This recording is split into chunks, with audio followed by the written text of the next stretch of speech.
Hello टीना,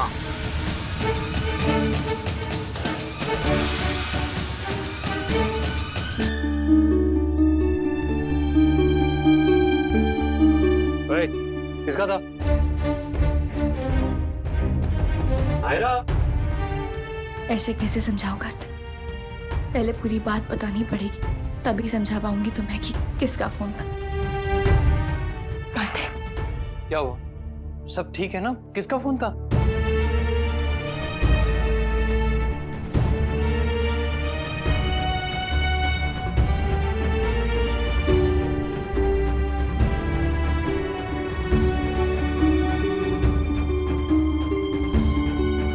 तुम भी ना, पता नहीं क्या चीज है, तुम्हें देखकर सब भूल जाता हूँ मैं। ये भी भूल गया था, ये अनुभव का वेडिंग कार्ड है।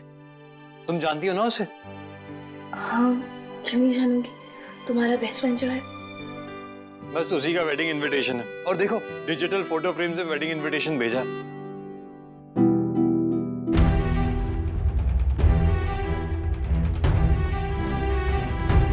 वैसे हमें किसी भी हाल में शादी में जाना ही। अब क्या हो गया? परेशान क्यों लग रही हो? ये जो लड़की जिसकी शादी हो रही है, ये मेरी फ्रेंड है ऋषिकेश की, साक्षी। अरे वाह, मतलब मेरा दोस्त और तुम्हारी फ्रेंड, उन दोनों की शादी हो रही है। वाह, ये दुनिया कंचे से भी छोटी है नायरा। वैसे तुमने क्या बताया, कैसे जानती हो उसे? ऋषिकेश के आश्रम में आते थे ये और इसकी पूरी फैमिली, वही जान पहचान हुई और फिर हम लोग बेस्ट फ्रेंड्स बन गए। और उसने बताया था एक बार कि ये काफी बड़ी फैमिली से है, बहुत अच्छी फैमिली से है, और ये सिर्फ हमारे आश्रम में नहीं, बाकियों के आश्रम में भी हेल्प करते थे। वाह, मतलब हम दोनों तरफ से इनवाइटेड होंगे, मजा आ जाएगा। अब दुल्हन की सहेली को छेड़ने का मजा ही कुछ और है। कार्तिक, वैसे एक बात बता दूं इसके बारे में, अनुभव के बारे में एक चीज तो बहुत फेमस है कि कभी लव मैरिज नहीं करेगा, करेगा तो अरेंज मैरिज। वो बहुत बुरी तरह दिल टूटा था बेचारे का, और तब से कह रहा था मेरा तो लव से विश्वास ही उठ गया, शक्ल देखने वाली हो गई थी। और अब देखो, अब जब फोन किया इनवाइट करने के लिए अपनी शादी के लिए, तो कहता है कि पागलों की तरह प्यार करता है तुम्हारी फ्रेंड साक्षी से। और यही नहीं, इसकी पूरी फैमिली बहुत पसंद करती है उसे, और न जाने कितनी मन्नतें रखी है इन लोगों ने इस शादी के लिए। नाउ आई जस्ट होप कि तुम्हारी फ्रेंड साक्षी मेरे दोस्त और उसकी फैमिली की लाइफ में खुशियां ही लेकर आए, ऐसे ही जैसे मेरी बीवी लाई है मेरी लाइफ में।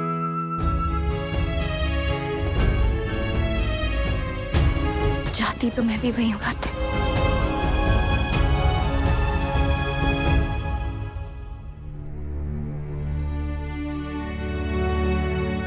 ऐसा क्यों होता है? रिश्तों में जब एक का साथ मिलता है तो दूसरा दूर हो जाता है, और जब दूसरा मिलता है तो जिसका साथ होता है वो कहीं खो जाता है। बचपन से मैं अपनी पूरी फैमिली को साथ देखने के लिए तरसती थी। मम्मा की डेथ के बाद सब कुछ बिखर गया, फिर नायरा के आने से एक उम्मीद जगी, और अब जब सब कुछ ठीक हो गया था, कार्तिक सच जान चुका था, तो माँ पापा का रिश्ता, क्यों लाइफ हमसे इस तरह के इम्तिहान लेती है? लाइफ उन्हीं लोगों का इम्तिहान लेती है जिसमें उनसे लड़ने की ताकत हो, और हम इस मुश्किल वक्त का मिलकर सामना करेंगे।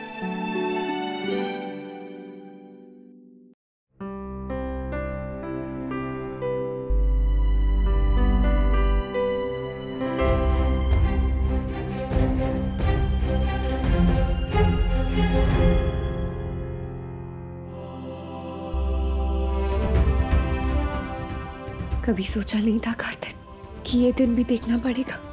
सब तो पता है तुम्हें ऋषिकेश के बारे में, यही बात छुपाई थी। क्यों इतनी मुश्किल सिचुएशन में डाल दिया भगवान जी कि ना कहते बनता ना छुपाते।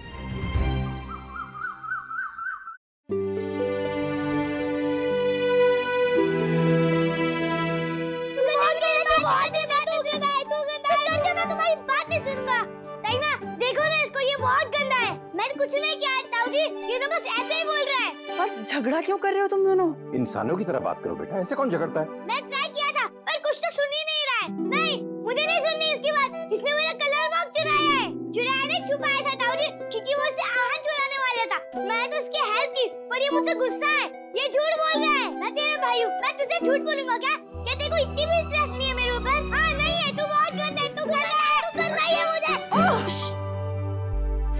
ऐसे नहीं बोलते, रिश्तों में ट्रस्ट का होना बहुत जरूरी होता है, समझे? बेटा उसकी बात तो सुनो, हो सकता है उसकी बात सही हो सकता है तुम्हें गलतफहमी हुई हो बेटा। तुम्हारे ताऊजी बिल्कुल ठीक कह रहे हैं, हर किसी को अपनी बात कहने का एक मौका जरूर मिलना चाहिए।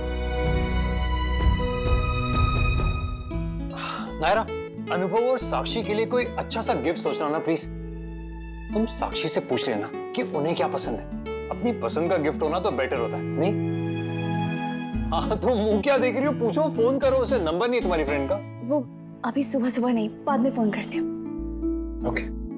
भैया, भाभी, आपने जो कहा अनुभव के वहां तक कह दिया। मैं तो अपनी एक भी लाइन नहीं भूला। Very good. तो क्या कहा ताऊजी ने?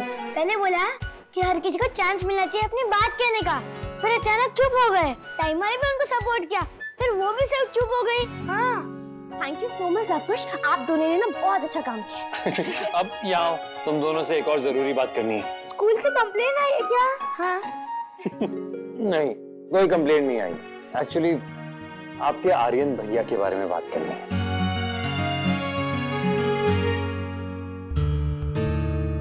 भाई साहब के कमरे से फोन और फाइल लेके उसने कहा कल रात को वो वहीं से था ना, तो वहीं छोड़ा है।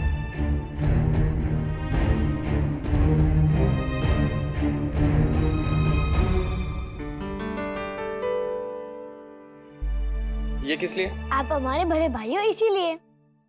वेलकम होम भैया। थैंक यू बच्चों। अब तुम्हें बिल्कुल भी किसी से डरने की जरूरत नहीं है, क्योंकि हम तुम्हारे साथ हैं, तुम्हारे बड़े भाई। कोई भी प्रॉब्लम हो या कोई भी काम हो, आप हमसे कह देना, हम सब कुछ कर देंगे और हम लोग मिलकर खूब सारी मस्ती करेंगे। ओके, चलो आप इस कंधे पे आ जाओ और आप इस कंधे पे आ जाओ। हम लोग नहीं, अभी नहीं, अभी हमें स्कूल जाना है। शाम को आएंगे तब खेलेंगे। चल चल।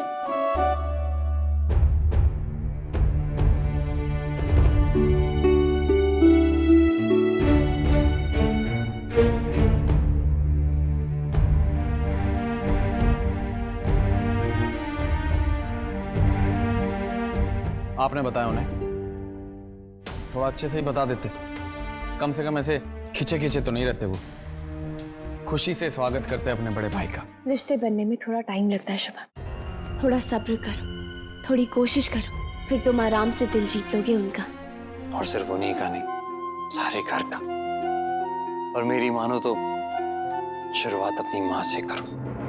बहुत गलत किया तुमने उनके साथ। बड़ा भैया, हमारे गांव में एक कहावत है कि सूप तो बोले पर छलनी क्या बोले, जिसमें खुद हजारों छेद।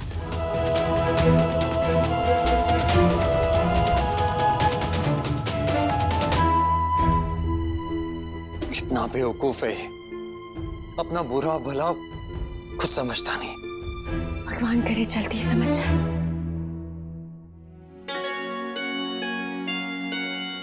दादाजी, मैं आज घर से काम करूंगा। अगर आपका भी कोई काम है तो मुझे बता दीजिए। तो बड़ी अच्छी बात है बेटा, उसी बहाने तेरे साथ समय बिताने का मौका मिल जाएगा हमें।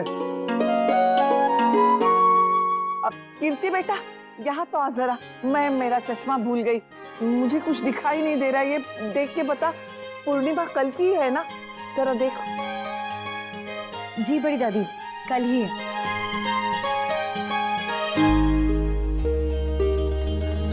ओह गॉड, इस हफ्ते तो वेडिंग एनिवर्सरी आ रही है। किसकी? मिस्टर गोइंका और ओह हाँ, मेरे तो दिमाग से ही निकल गया था। अच्छा वो तुमने याद दिला दिया। मैंने याद नहीं दिलाया, वो तो कीर्ति का मैसेज आया तो पता चला। इतने सालों से तो कभी बॉदर ही नहीं किया मैंने, पर उन्होंने हर साल मेरा जन्मदिन याद रखा। कभी कभी तो शर्म आती है खुद पे कि कितनी छोटी सोच रही है मेरी। कार्तिक प्लीज मत सोचो उस बारे में।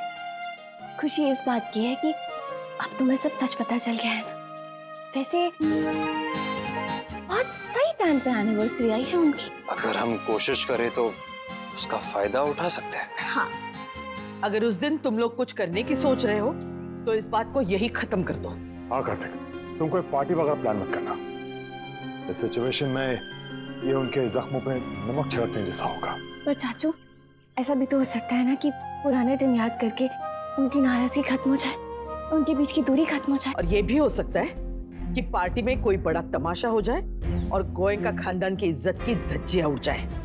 तुम दोनों खुद ही सोचो ना, पार्टी में बाहर वाले लोग आएंगे, उनके सामने शुभम के बारे में क्या बोलेंगे हम? गलती तो सिर्फ स्वर्णा की है, लेकिन बातें हमारे और मनीष के बारे में भी तो होगी ना। दादी, आज नहीं तो कल हमें सबको शुभम के बारे में बताना ही है, तो फिर। हाँ बताएंगे, लेकिन जल्दी क्या है? ठीक से सोच लेने दो। ऐसे थू करवानी जरूरी है जमाने के सामने? बात ठीक कह रही है कार्तिक, इस बात को सही ढंग से आगे आना चाहिए, इस तरह नहीं। और एनिवर्सरी पार्टी करके क्या करेंगे जब वो लोग खुश नहीं है जिनकी एनिवर्सरी है, एक दूसरे से बात तक नहीं करते, पार्टी में क्या करेंगे? क्या पता चाचू बात शुरू ही हो जाए। मैं और कार्तिक भी तो दिवाली पे एक दूसरे से नाराज थे। मेरे बर्थडे पे नायरा नाराज थी मुझसे, उसके बावजूद आई थी। और तुम भी तो मिष्टी के बर्थडे में सब कुछ भूल के आए थे। राइट, हमें कोशिश जरूर करनी चाहिए। ये मौका हमें हाथ से नहीं जाने देना चाहिए। लोगों का क्या है, उन्हें तो कोई भी बात चाहिए बात बनाने के लिए। हाँ, हमें उनकी बातों पे बॉदर करना ही नहीं चाहिए। उनके बारे में ना सही, लेकिन मनीष के बारे में तो सोचोगे कि नहीं? वो आएगा पार्टी में? उम्मीद पे तो दुनिया कायम है दादी, और हम आखिरी पल तक उम्मीद नहीं छोड़ेंगे। नायरा, तुमने हमारे किट्टू को बिल्कुल अपने जैसा जिद्दी बना दिया है। हमारी कोई बात नहीं मानता वो। दादी, इसमें नायरा की क्या गलती है? हाँ, गलती तो हमारी है किट्टू। तुम्हारी नायरा तो जो भी करती है सब ठीक ही करती है। खैर, हमें जो कहना था हम कह चुके, अब तुम्हारे जो मन में आए करो, लेकिन समाज के सामने हमारी या हमारे परिवार की इज्जत में कोई कमी आए तो वो ठीक नहीं होगा, कह देते हैं।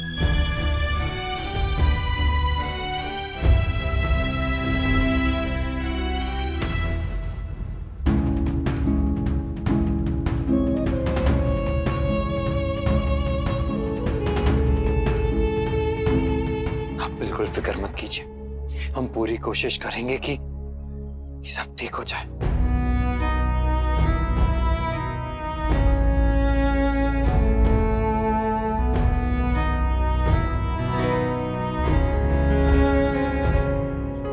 चाचू, आप तो हमारी हेल्प करेंगे ना?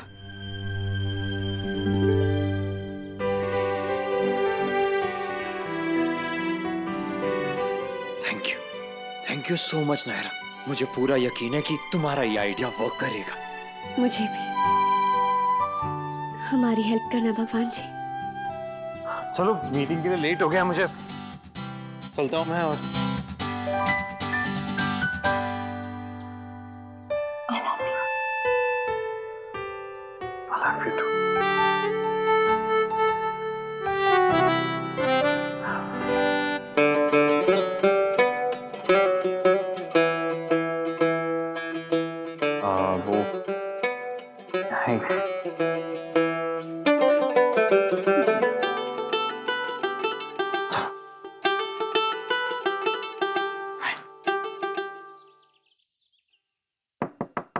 कौन है? मैं हूँ दादी।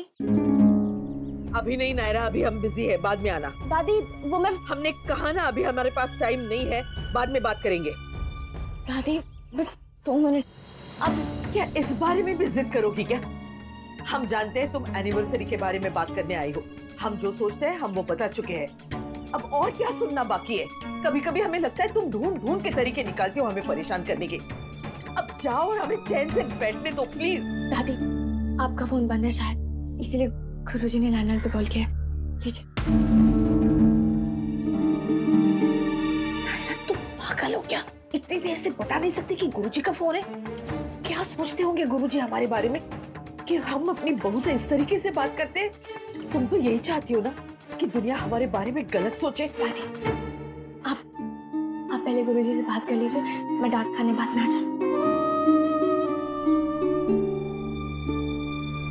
प्रणाम गुरुजी।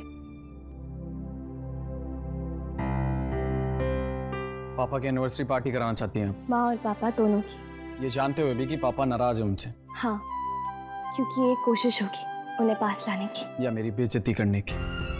और नहीं तो क्या, पार्टी करेंगे, लोगों को बुलाएंगे, पर किसी को ये नहीं बताएंगे कि मैं भी इस घर का एक बेटा हूं। शर्म आती है ना ये कहने में? वैसे तो बहुत सही गलत की दुहाई देती हैं आप, और जब मेरी बात आती है तो आपके सारे सही गलत बदल जाते हैं। जब इंसान एक परिवार का हिस्सा होता है तो वो सिर्फ अपने बारे में नहीं, पूरी फैमिली के बारे में सोचता है। पर तुम्हें अपने अलावा और कुछ नहीं दिखाई देता, यहाँ तक कि वो माँ भी नहीं जिन्होंने तुम्हें पैदा किया है, जिनकी वजह से तुम इस दुनिया में हो। उन्होंने जो किया अपनी मजबूरी के चलते किया, पर तुम क्या कर रहे हो? उनके और उनके पति के बीच में दीवार खड़ी कर रहे हो। कहने को तो तुम सिर्फ माँ से बदला ले रहे हो, पर दुख पूरी फैमिली को पहुंच रहा है। पापा आज तक माँ के बिना एक पल नहीं रहे, पर तुम्हारी वजह से वो उनसे नाराज है, जिसकी सजा वो खुद भी भुगत रहे हैं। तुम्हें जो करना था तुमने किया, अब हमें जो करना है वो तुम हम पे छोड़ दो। एनिवर्सरी पार्टी तो हम करेंगे, तब तुम्हें अच्छा लगे या बुरा। अगर बात समझ में आए तो साथ देना, और नहीं आए तो चुपचाप खड़े रहना, क्योंकि ना तो हम तुमसे कोई मदद की उम्मीद करेंगे और ना ही कोई गलत बात बर्दाश्त करेंगे।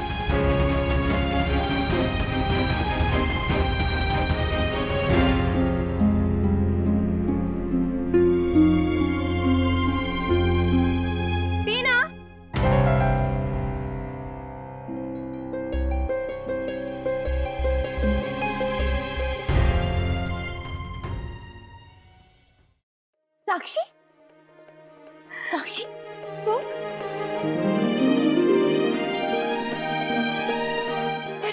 तुम यहाँ कैसे? कैसे मतलब? अपना प्रॉमिस भूल गई? मैं शादी में तुझे इनवाइट करूंगी और तुझे पक्का आना पड़ेगा। ये प्रॉमिस किया था ना हमने एक दूसरे से, तो बस वो प्रॉमिस पूरा करने का टाइम आ गया है। मैं शादी कर रही हूँ।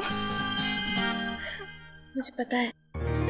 तुम मेरे साथ आओ ऊपर मेरे कमरे में, मुझे तुमसे कुछ जरूरी बात करनी है। किस बारे में? राघव। हाँ साक्षी, वो वापस आ गया हमारी लाइफ में। अनुभव, पागल है क्या तू? ऐसा हो सकता है कि तेरी शादी में सारे घर वाले ना आए? तू देखना, सब आएंगे।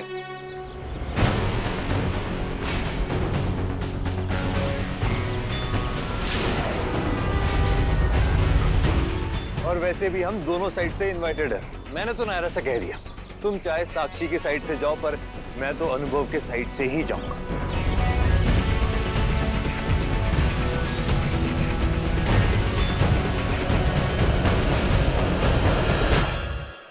What? ये उसने खुद कहा है तुमसे? मैंने उसे शो तो नहीं किया, पर मुझे बहुत टेंशन हो रही है साक्षी। अगर उसने ये बात किसी को बता दी तो बहुत गड़बड़ हो जाएगी। कार्तिक को मैं खुद से बताऊंगी तो शायद बात अलग होगी, पर अगर उसे किसी और से पता चलेगा तो वो बहुत हर्ट होगा। तुमने उसको बताने की कोशिश करी? हाँ, सोचा तो था पर बता नहीं पाई। टीना, तुम मेरी बात ना समझने की कोशिश करो। ये प्यार, अंडरस्टैंडिंग, ये सब ना अपनी जगह है, लेकिन ये सब बातें ना बताई नहीं जाती हैं। कार्तिक बहुत अंडरस्टैंडिंग है साक्षी, वो समझेगा। मेरे और अनुभव की भी लव मैरिज है, हम दोनों भी एक दूसरे को बहुत प्यार करते हैं, लेकिन मेरे में इतनी हिम्मत नहीं है कि मैं उसको ये बातें बता सकूं। और कभी हिम्मत आ भी गई ना तो मैं इतनी बड़ी इडियट नहीं हूँ। देख, कभी ना कभी सच तो बाहर आना ही है। जब कार्तिक को पता चलेगा कि मैंने उससे झूठ बोला, वो बहुत हर्ट होगा और मैं वो बर्दाश्त नहीं कर पाऊंगी। देख, तू अभी भी अच्छे से सोच ले। सोच लिया साक्षी, पूरा टाइम इस डर के साथ रहने से कि कार्तिक को पता चल जाएगा तो क्या होगा। इससे तो अच्छा है ना मैं कार्तिक को सच बता दूं और बात को खत्म कर दूं। बात नहीं, रिश्ता खत्म हो जाएगा। देख, मैंने ना ऐसे बहुत सारे केसेस देखे हैं जहाँ पे दूसरा पार्टनर इस तरह के सच को एक्सेप्ट नहीं कर पाता है। तो क्यों इतना बड़ा रिस्क लेना चाहती है लाइफ में? प्लीज मेरी बात मान, ये बात बाहर मत आने दे प्लीज यार, आई रिक्वेस्ट यू।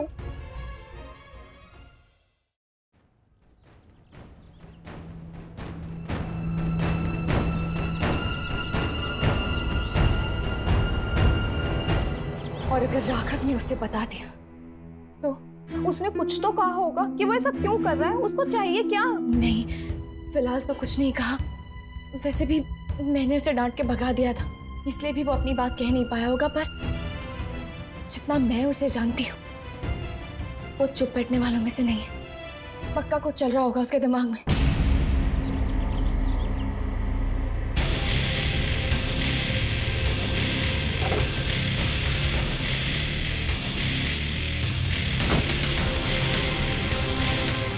हाँ सर, आप मेरा प्रोडक्ट यूज़ करिए तो सही। Yes sir. ओह सॉरी जी।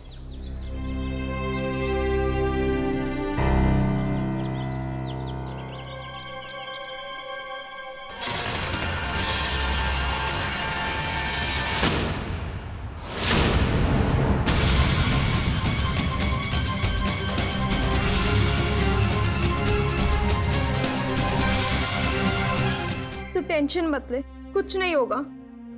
भगवान करे कुछ ना ही हो।